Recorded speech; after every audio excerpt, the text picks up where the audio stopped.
안녕하세요. 강원국입니다. 그동안 좀 뜸했죠. 그 사이 저는 이제 강의 열심히 했습니다. 강의를 가면 의외로 뭐 말하기 글쓰기에 대한 어떤 스킬도 묻지만은 저의 개인적으로 궁금한 것들을 많이 물으시더라고요. 뭐 대표적으로 어떻게 하다가 이제 글을 쓰게 됐는지, 또 어떤 과정으로 또 청와대에 가게 됐는지. 그래서 보니까 이제 그런 얘기는 안 했는데, 그런 얘기 간간히 앞으로 좀 말씀을 드려야 되겠다 싶어서 오늘 또 이제 그 얘기를 좀 먼저 드리도록 하겠습니다.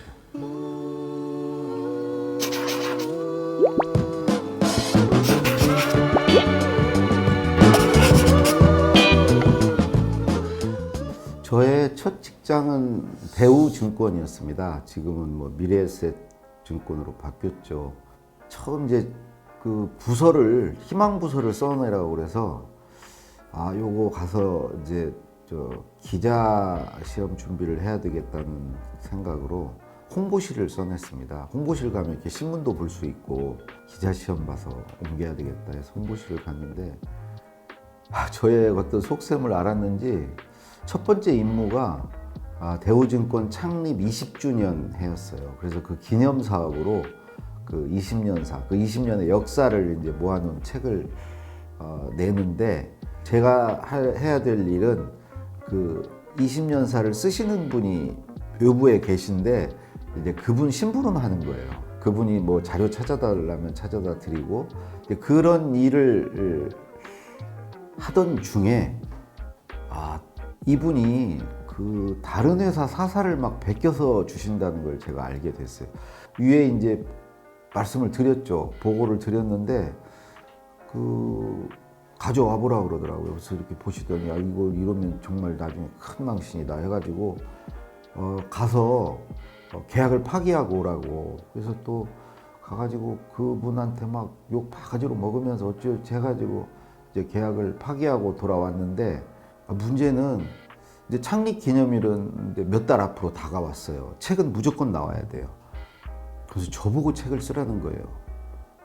그때 상사가 두 가지를 얘기했어요. 하나는 자료라도 본 사람은 너밖에 없다. 지금 누구한테 시킬 사람이 없다.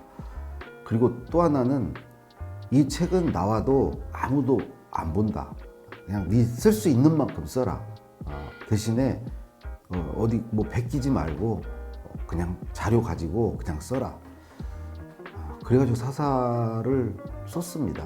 거의 뭐 한 두 달은 거의 집에 못 가다시피 하고 썼는데, 그 당시만 해도요, 그 어디에 썼냐? 원고지에 썼습니다.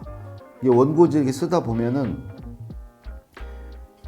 이게 아닌 것 같은 경우 있잖아요. 방향이 좀 틀린 것 같은 거. 지금은 이렇게 지우기도 하고 뭐 오려서 이쪽으로 옮기기도 하고 뭐 여러 가지 이렇게 이게 가능한데, 그러니까 편집이 가능한데, 그 당시에는 처음부터 다시 써야 돼요. 너무 그게 시간이 많이 걸리는 거예요. 그러니까 부분적으로 살릴 수 있는 게 있잖아요. 그런 걸 또 이제 가위로 오리는 거야.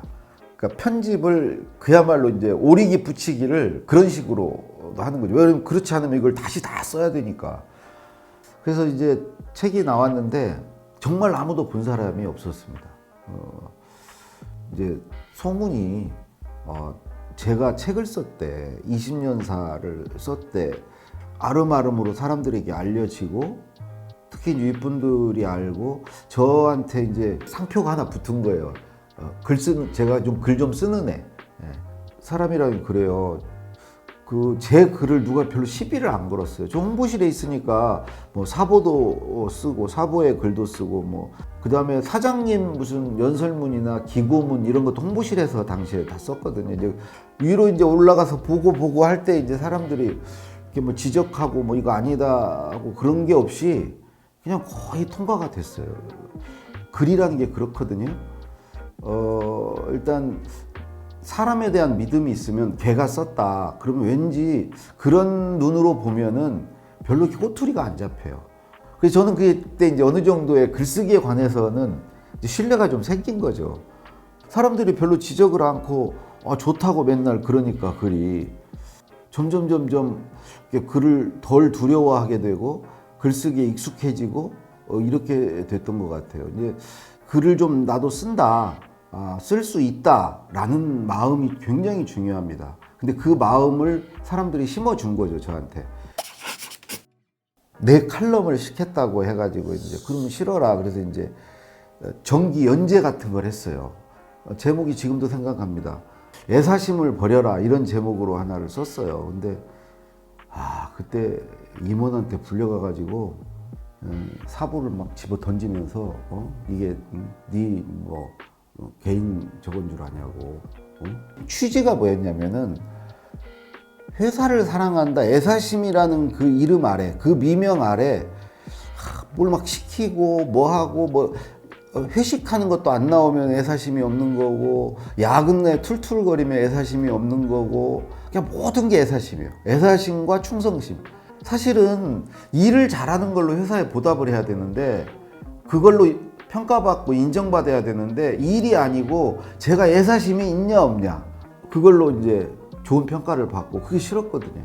그래서 그 애사심을 버려라 이렇게 했는데, 사실은 그걸 집어 던진 임원이 그런 분이셨거든요. 정말로 그 자리까지 가신 분이었거든요. 그때 저는 이제 사원이었어요, 사원. 지금 생각하면 그 말이 안 되죠. 그런데 뭐 그런 일도 겪고 하면서 대우증권 홍보실 생활을 했죠. 그 사사를 어떻게 썼냐? 네 가지로 썼습니다. 네 가지로. 우선 하나는 자료죠, 자료. 그 자료는 회사 곳곳에 흩어져 있어요.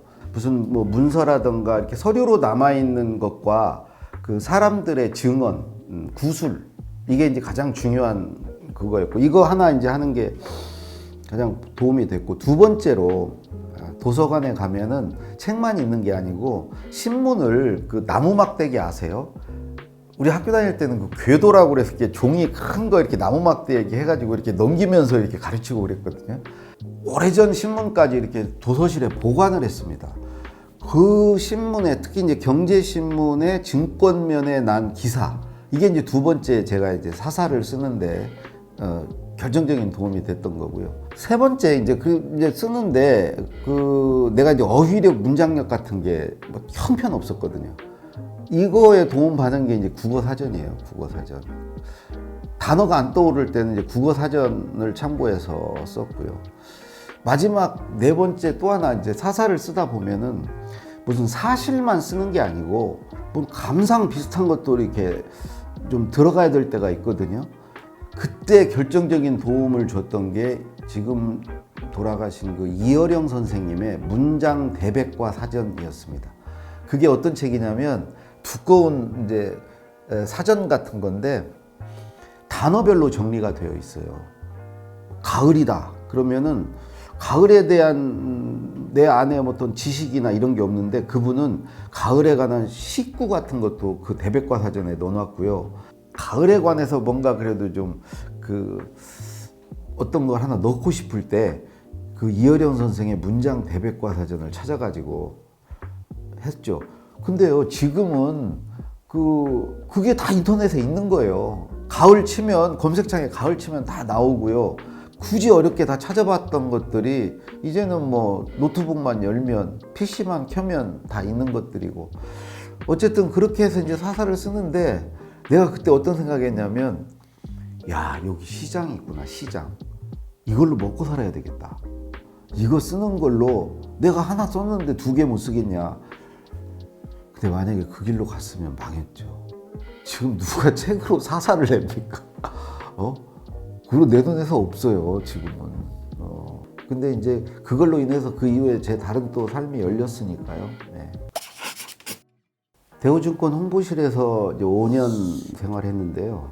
사내방송 같은 경우는 주에 한 번씩 이제 방송을 내보냈는데, 매주 한 번씩 제가 글을 쓰고 제가 이제 그 녹음을 하는 거죠. 이제 오디오 방송이었어요. 재밌었습니다. 그 한 주 한 번씩 칼럼 비슷한 거죠. 내가 이렇게 써가지고 제가 제 목소리로 녹음도 하고, 아무래도 이제 홍보실은 기자들 상대해야 되잖아요. 그래서 보도자료 쓰는 것도 하고 기사거리를 만들어서 이제 기자들에게 제공해 주는 거. 기자들이 제일 목마른 게 밥이 고픈 것도 아니고요. 술이 고픈 것도 아니에요, 사실. 기자는 기사거리입니다. 그래서 저는 매일 아침에 출근을 하면 아침 신문이 쫙 와 있잖아요. 그럼 이제 그런 거 이렇게 넘겨보면서 기사거리를 하루에 한두 개씩 찾았어요. 그러니까 그 기사는 다음날 기사거리죠. 기자들한테 제공할 거리. 기자들이 이제 기사거리 없냐고 하나씩 던져주는 거죠. 근데 이게 지속적으로 이렇게 하다 보니까 유튜브 하는 거나 똑같아요. 점점점 소문이 나고 막 기사거리가 없으면 나한테 와서 막 찾고, 그러니까 그러다 보니까 보도자료를 주면 또 잘 써주고 뭐 이런 걸 겪었거든요. 근데 그 일 홍보실 생활하면서 참 저는 많은 거 얻었던 것 같아요. 우선 어찌 보면 인맥 그 관계가 좋아졌고요. 그리고 홍보실이라는 특징이 절대 깊이는 모르는데 어렴풋이는 뭘 많이 알아요. 그러니까 두루두루 사람도 많이 알죠. 두루두루 돌아가는 사정도 많이 알고 있죠. 거기다가 또 홍보실 좋은 게 사장을 상대해요. 최고 경영자. 이런 사장님 또 연설문 쓰고 이러려면 사장님 말씀도 자주 듣잖아요. 그러니까 사장님 생각도 잘 알게 되고, 그러다 보니까 이제 사람들이 지금 사장님 저 말이 무슨 뜻이야? 이거 어떻게 하라는 소리야? 지금 뭐 어떻게 해야 돼? 이런 거 자연히 물어보게 되고, 그러다 보니까 이게 약간 이렇게 중심에 서게 되는 것 같아요. 그러니까 홍보실에 있었던 것이 여러모로 저한테 이제 도움이 됐고요. 그러니까 이제 인사발령을 냈어요. 고생했다고 진짜 좋은 데를 내준 거예요.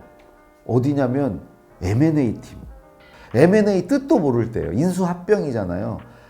아무도 모를 때 저를 거기로 발령을 낸 거예요.